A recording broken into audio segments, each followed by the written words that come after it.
Telefonda, yo'lda kod yozib, uyga qaytgan paytlarim bo'lgan. Xalqaroda ham oxirigacha o'tirganim yordam bergan. Maktab vaqtida informatika olimpiadasiga tayyorlanish o'zi kerakmi? To'g'risini aytsam, maktab olimpiadasiga kirish menda juda katta o'zgarishlarga sabab bo'lgan. Yonimda esa IOI, ya'ni Xalqaro informatika olimpiadasida bronza medal sohibi Mardon Hazratov o'tiribdi. Assalomu alaykum, men Ismoil Mirzo Inoyatov. Bir necha yildirki olimpiada sohasida yuribman. Ya'ni o'zim ham olimpiadaga qatnashib, respublika bosqichida natijalar ko'rsatib va hozirda qolganlarga ham murabbiylik qilaman. Siz ham o'zingizni qisqacha tanishtirsangiz. Assalomu alaykum. Meni ismim Mardon Hazratov. 2024-yil Misr Arab Respublikasida bo'lib o'tgan IOIda bronza medalni qo'lga kiritganman.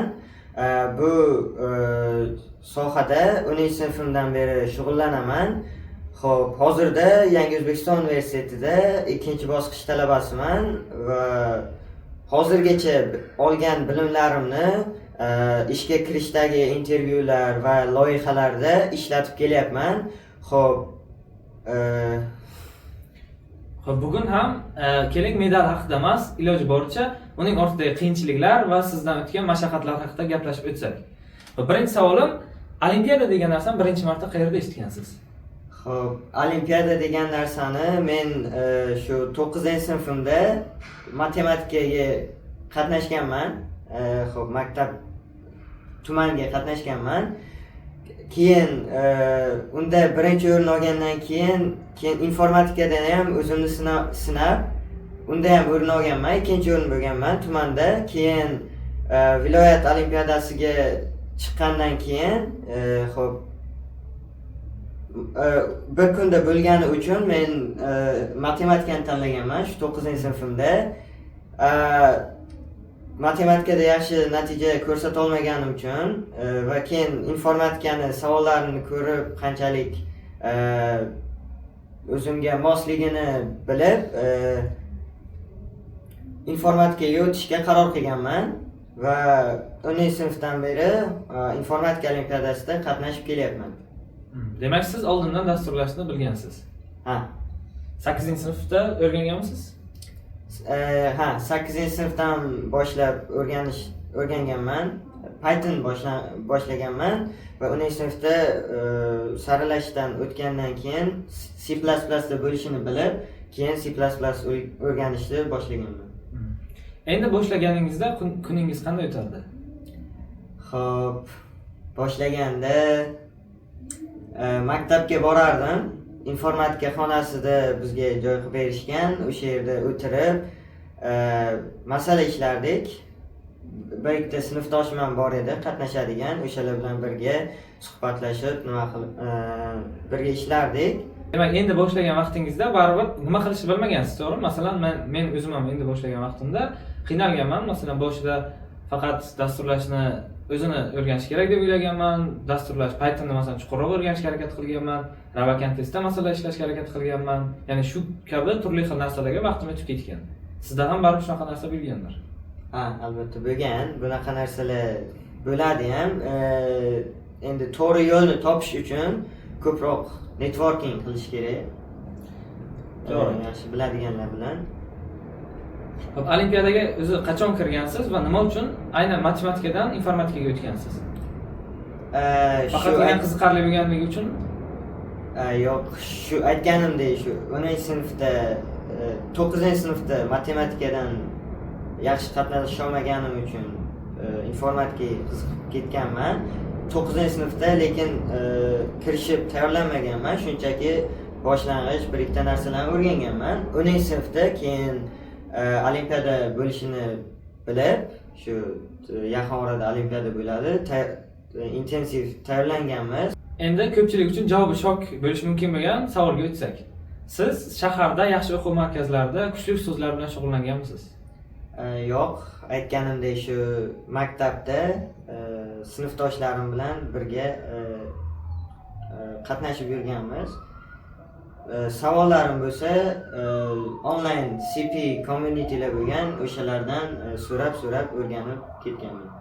Ya'ni eng qaysidir video darslar qidirib topgansiz, rus tilida, ingliz tilida, shularni ko'rib o'rganishga harakat qilgansiz. Ha, shunaqa. Men o'zimda ham shunaqa bo'lgan. qaysidir YouTube kanallar bo'lgan, masalan Colin Gallin kabi dasturchilar, ya'ni xalqaro darajadagi dasturchilar, shularning videolaridan ko'rib o'rganganmiz va bizda masalan o'sha paytda siz Navoiydansiz va men Buxorodanman, ikkita viloyatda ham hech qanaqa informatika olimpiadasiga tayyorlaydigan kurs bo'lmaganligi sababli majbur onlayn turli guruhlar va videolar orqali o'rganishga majbur bo'lganmiz. Haligacha ba'zi viloyatlarda raqobat juda ham kuchli bo'lmaganligi sababli ba'zi viloyatlarda o'quvchilar va hattoki o'qituvchilar ham o'ylaydiki, informatika olimpiadasida yaxshi natija ko'rsatish uchun shunchaki dasturlash tilini o'rganish kerak. Va undan tashqari qolgani shunchaki masalani to'g'ridan-to'g'ri tushunib, kodini yoza olsa yozdi, bo'lmasa yo'q. Shunaqa masala ham? Yo'q, unaqa ham emas. Dasturlashni bilish bilan ham masalani yecha olmasa u natijaga erisha olmaydi. Xo'p, men o'zim boshida shu aytganimdek 8-sinfdan beri dasturlashni o'rganib kelyapman, lekin 9-sinfda shu informatikaga tushgan masalalarni ko'rganimda ularni yecha olmasdim, qanchalik yaxshi bilsam ham. Shuning uchun va keyin so'rab o'rganganman. Shuning uchun birinchi informatika boshqa olimpiadalarga kerak bo'lganda informatika olimpiadasiga ham o'ziga yarasha o'rganishga kerak bo'ladigan narsalar bor, masalan algoritmlar. To'g'ri, masalan shu algoritmlarni turli xil joylarda o'rganishingiz mumkin. Ya'ni bular qaysidir, ya'ni IOIda, ya'ni xalqaro informatika olimpiadasi maktab o'quvchilari uchun mo'ljallanganda bu narsalar cheklangan, lekin qolgan joylarda, masalan universitet darajasida bo'ladigan bo'lsa, bu narsa cheklanmagan holatda bo'lib qoladi. Xo'p, endi eng qattiq yiqilgan kontestlardan birini eslay olasizmi? Xo'p, eng qattiq yiqilganim shu 2024-yil 3-saralashda 4 kun bo'lgan. 4 kunda men birinchi umidim o'zi so'lganda o'sha paytlar, chunki boshqa bolalar kuchli performans ko'rsatayotdi.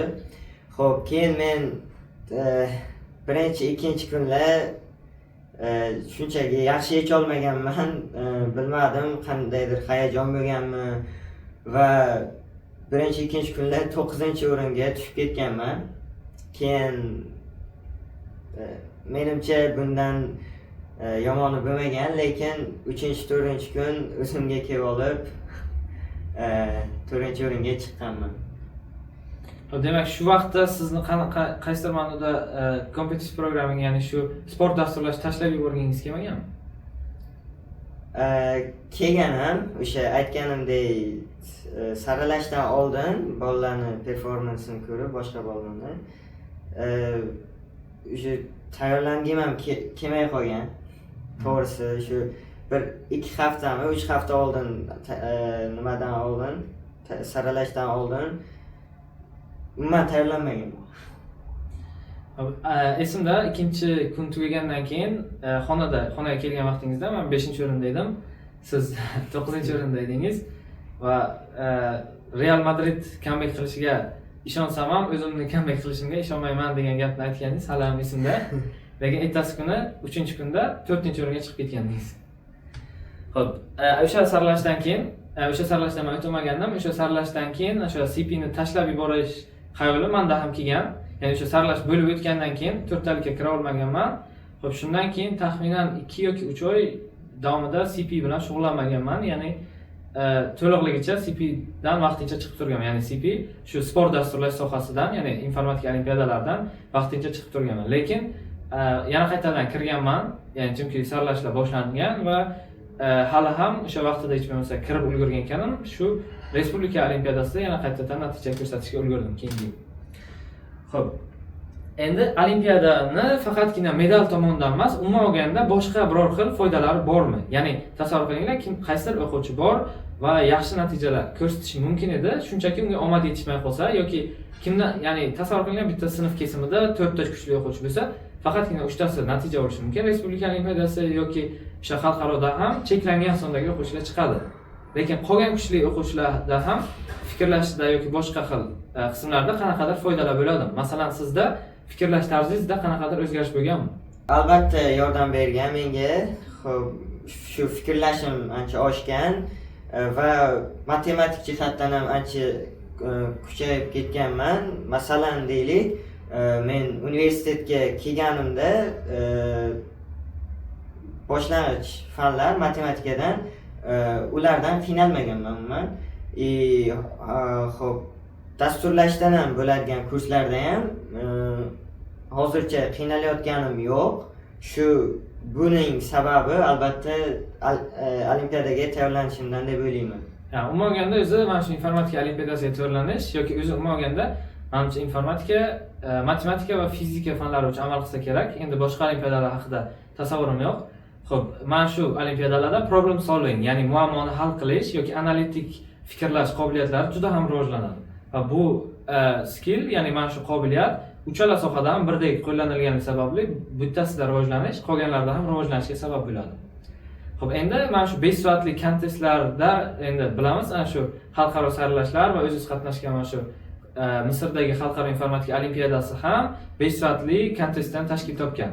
Mana shu 5 soat davomida fikrni, diqqatni jamlab turishingiz boshdan bo'lganmi yoki keyinchalik mana shu informatika olimpiadasi davomida rivojlanib borganmi? Bu narsa albatta jarayonda rivojlanib borgan. Oldingi paytlar, birinchi qatnashib yurgan paytlarim ishlay olganimcha ishlardimda kontestdan chiqib ketardim. Bu narsani xatoligini bilganimdan keyin har safar olimpiadani oxirigacha o'tiradigan bo'lganman. Xo'p. Va menimcha xalqaroda ham oxirigacha o'tirganim yordam bergan. Xalqaroda chiqib ham bo'lmaydi, shuning uchun bu narsani rivojlantirish kerak. Xo'p, endi o'zi umuman olganda mana shu olimpiadani yana bitta o'zimiz bilmagan holatda beradigan yordami bizda oxirigacha taslim bo'lmasdan kurashish mentalitetini, ya'ni shunaqa fikrlashni uyg'otishga yordam beradi. Ya'ni biz 5 soat davomida masalan ishlaydigan bo'lsak, birinchi soatda qanday ishlayotgan bo'lsak, mana shu 5-soatda ham shunday ishlagan odam ancha yaxshiroq natija ko'rsatadi, chunki 5 barobar ko'proq vaqt sarflagan bo'ladi. Xo'p, endi shu olimpiadani foydalarini bir tomondan ko'p chiqdik, ya'ni fikrlash va shunaqa mentalitet jihatdan ko'p chiqdik. Endi umuman olganda ko'pchilikka karyera jihatdan informatika olimpiadasining foydalari qiziq baribir. Xo'p, karyera jihatdan sizga biror xil foydasi tekkanmi? Masalan, ishga kirish, intervyular, shunaqa jarayonlarda. Albatta foyda bergan. Shu boshida o'ylaganman, bu qandaydir foydasi tegmayapti universitetga kirgandan. Va keyinchalik ishga kirishimda foyda bergan. Yaqinda Yandexga topshirganimda uni intervyularda ham algoritmik masalalar bo'lgan. Ularni ham yechishda ancha foydasi tekkan. Mana shu Yandex degan joyingizda Yandex tomonidan yaqinda ochilgandi. Oktyabr oylarida qabul bo'layotganda Machine Learning School, ya'ni O'zbekistondagi birinchi, ya'ni ilk marotaba xalqaro tashkilot tomonidan sun'iy intellekt, ya'ni mashinaviy o'qitish sohasini tekinga o'rgatilish uchun qabul ochilgandi. Xo'p, u qabul jarayonida 31 kishi tanlab olindi va o'sha tanlash jarayonida ham mana shu birinchi bosqichda kontest, ya'ni musobaqa olimpiada ko'rinishida bo'ldi va informatika olimpiadasi bilan 100% bir xil edi. Masalan, o'zim ham qatnashdim va o'sha 31 kishining ichida edim. Xo'p, undan keyingi bosqichda mana shu bo'lib o'tgan savollarga oid intervyu bo'lib o'tdi. Ya'ni biz yechgan masalalar va yana o'zi qo'shimcha masala beradi, shularni tushuntirib berish. Demak, o'zi umuman olganda Yandex bizga mana chetdagi fan kompaniyalari misolida ishlayapti. Bu fan kompaniyalari bilmaganlar uchun qisqacha aytib o'taman. Bu Facebook, Amazon, Google kabi katta kompaniyalardagi bo'lib o'tadi, katta kompaniyalarga aytiladi. Xo'p, endi o'zi ko'pchilik aytadi, fan kompaniyalarida eng qiyin qismi intervyu deb aytishadi. Xo'p, mana shu intervyuda o'zi informatika olimpiadasining qanaqadir foydasi tegadimi? Albatta tegadi. Shu aytganimdek Yandexga topshirganimda algoritmik masalalar bo'lgan. U fanga ham topshirsa shunaqa bo'ladi. Boshi birinchi, ikkinchi intervyular menimcha algoritmik masalalar bo'ladi va bu narsani yechishda qiynalmaymiz deb o'ylayman, chunki biz maktab davridan shu algoritmlarni o'rganib kelyapmiz. O'zi umuman olganda mana shu fan intervyularda bo'lib o'tadigan eng qiyin qismi shu intervyu deyilsa, lekin bu o'zi olimpiadachilar uchun qaysidir ma'noda eng oson qismi. Chunki biz yechadigan masalalar, ya'ni fanga beriladigani oddiy intervyu turidagi masalalar deyilsa, bular olimpiada masalalaridan ancha osonroq bo'ladi va bemalol yechish mumkin. Xo'p, o'zi hamma kattaroq kompaniyalar, ya'ni chet eldagi deyarli hamma kattaroq kompaniyalar mana shunaqa usullardan foydalanadi. Ya'ni nima uchun bu usuldan foydalanishadi? Chunki bu usul orqali ular eng yaxshi fikrlaydigan, haqiqiy muammolarni yecha oladigan dasturchilarni topishga harakat qilishadi. Xo'p, hozircha O'zbekistonda bu narsa to'liq rivojlanmagan. O'zbekistondagi chet el tomonidan kelgan kompaniyalar, ya'ni chet ellik kompaniyalar va ba'zi o'zbekistonlik kompaniyalar bu ishni qilishni yo'lga qo'ygan. Lekin yaqin kelajakda bu narsa aniq o'zgaradi. Ya'ni hozirgi maktab o'quvchilari uchun ular ishga kiradigan davrga kelib, aniq bunaqa intervyular juda mashhur bo'lib ketadi va eng muhim narsa bo'lib qoladi. Chunki bu narsaga hozircha sabab juda ham ko'p kuchli algoritmchilar yo'q hozircha O'zbekistonda, lekin mana bu olimpiadalardagi mukofotlar bu narsani rag'batlantirish orqali ushbu sohani O'zbekistonda rivojlantirishga hissa qo'shyapti. Xo'p, endi intervyumiz davomida siz hozir mana shu videomizni ko'rib turgan maktab o'quvchisiga qanaqa maslahat bergan bo'lar edingiz? Maktab o'quvchisiga hech qachon kech emas. Men ham 10-sinfda boshlaganman. Yoshligidan bo'lsa agar kichik sinflarga uje boshlasa bu medal olish qiyin bo'lmaydi. Katta sinflar ham harakat qilsa olishi mumkin, lekin ola olmasa ham bu degani bo'ldi degani emas. Aytganimizdek, bu narsa kelajakda ancha kerak bo'ladi. Shuning uchun o'rganib qo'yish foydadan xolis emas. Endi informatika olimpiadasi davomida, mana shu tayyorgarliklaringiz davomida o'zingizda bo'lib o'tgan qiziq voqealar haqida gapirib bersangiz, masalan, endi boshlagan vaqtingizda bo'lishi mumkin, kompyuterlarga unaqa bo'lmasligi mumkin, sharoit bo'lmagan bo'lishi mumkin.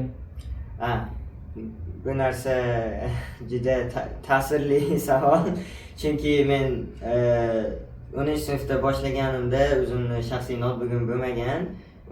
Maktabga borib o'sha informatika xonasidagi notebooklarni ishlatganman. Lekin bilamiz, odatda kechqurunga kontest qo'yiladi shu platformalarda. Xo'p, men unga qanday qatnashardim? Maktabdan soat 7larga qaytsam, 7:30da yo'lda bo'lsam, masalan, telefonda yo'lda yozib, kod yozib, uyga qaytgan paytlarim bo'lgan yoki uyda ham agar bo'lganimda telefonda kod yozganman kontestlar uchun. Informatika olimpiadalaridan o'zi asosiy maqsad faqatgina olimpiadani o'tkazish va pul mukofotini berib qo'yish emas. Va bulardan yana bir maqsad bor, ya'ni o'quvchilar o'zaro tanishishi, ya'ni ingliz tilida aytadigan bo'lsak networking, ya'ni keyinchalik eng kuchli dasturchilar o'rtasidagi boshlang'ich, ya'ni maktab vaqtidagi tanishuvlarni yo'lga qo'yish uchun. Bu haqida qanaqa fikrdasiz? O'sha aytganimdek, boya networking orqali o'rganib ketganman. Shu CP communitylardan so'rab. Xo'p, men 10-sinfda 2-saralashdan o'tgandan keyin ancha o'sha 12 kishi qolgan. Endi 12 kishi o'zaro tanishganmiz, ancha yaqin bo'lib ketganmiz va o'shalar bilan networkingim yaxshi va ular kuchliroq mendan. Men oxirgi o'rin bo'lib o'tganim uchun ular kuchliroqligi aniq. Xo'p, bu tanishuvdan nima foyda bo'lgan? Men o'zim qiynalgan joylarni so'raganman yo o'rganishga qanaqadir materiallar, videolar bo'lsa so'raganman va ular menga yordam berishgan. Networking juda yaxshi narsa. Ya'ni siz hozir aytgan jihatingiz shunchaki bu maktab vaqtidagi networking foydalarini aytyapsiz. Ya'ni bu hozir maktab vaqtida shuncha foydasi bor. Undan tashqari ham kelajakda ham masalan keyinchalik yaxshi ish o'rinlariga taklif orqali ishga kirish bor, ya'ni invite deyiladi. O'sha narsalarda ham ancha foydasi tegadi. Masalan, qaysi kompaniyada ishlayotgan bo'lsangiz, yaxshi pozitsiyada ish qidirilayotgan bo'lsa, ya'ni yaxshi dasturchi uchun ish joyi bo'lsa, siz o'sha o'zingiz tanishlaringiz ichidan kimnidir refer, ya'ni o'sha odamni taklif qilishingiz mumkin. Va bu o'sha kompaniyaga ham, sizga ham va do'stingizga ham ancha foydali bo'ladi. Va bu networkingni o'sha eng yaxshi jihatlaridan biri. Xo'p, endi yana bir savol, sizga mana shu informatika olimpiadasiga tayyorlanishni boshlaganingizdan afsuslanasizmi? Aslo yo'q. medal olmaganimda ham afsuslanmasdim.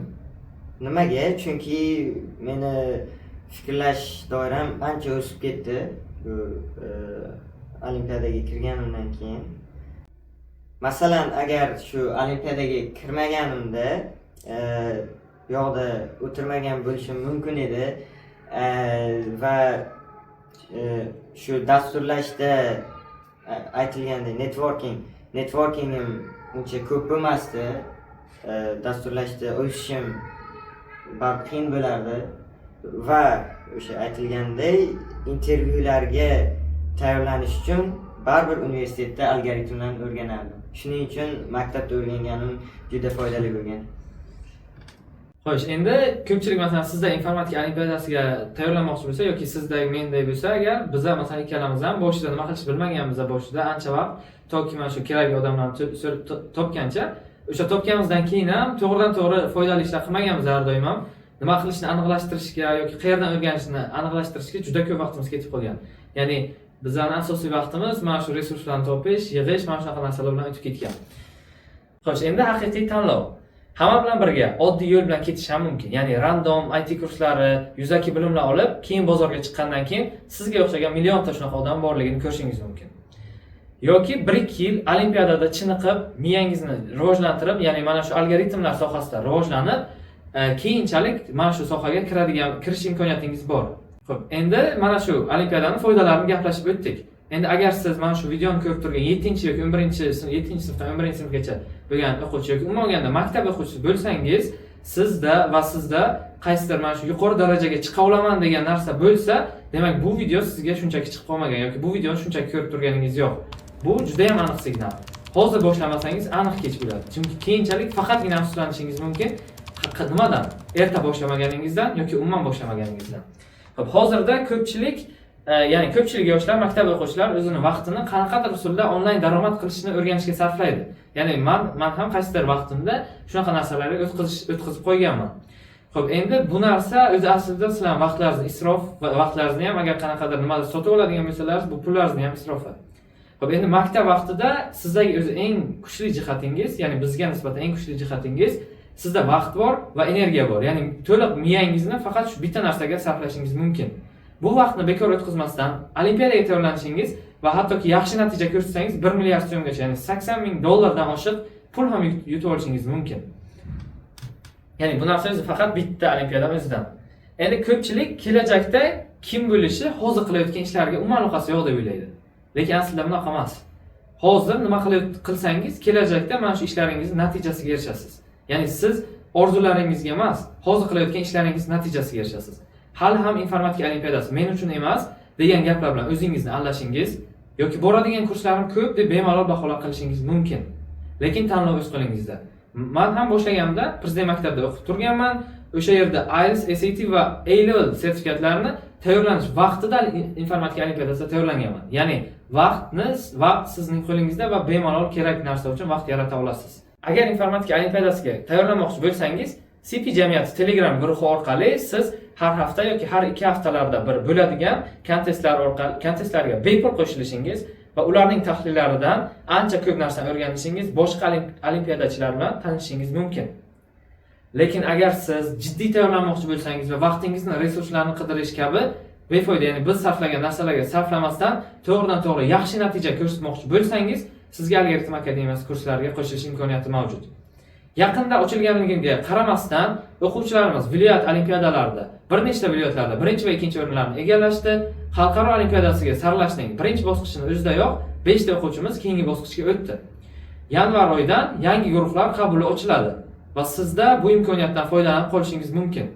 Bu uchun siz hozirroq Algoritm akademiyasi Telegram akkaunti bilan bog'lanishingiz mumkin. Yanvardan ochiladigan guruhlarimiz ichida 0 dan boshlaydiganlar, ya'ni hozircha umuman dasturlash haqida tasavvuri ham bo'lmaganlar uchun ham imkoniyat bor. Bu imkoniyatni o'tkazib yuborish yoki yubormaslik o'z qo'lingizda.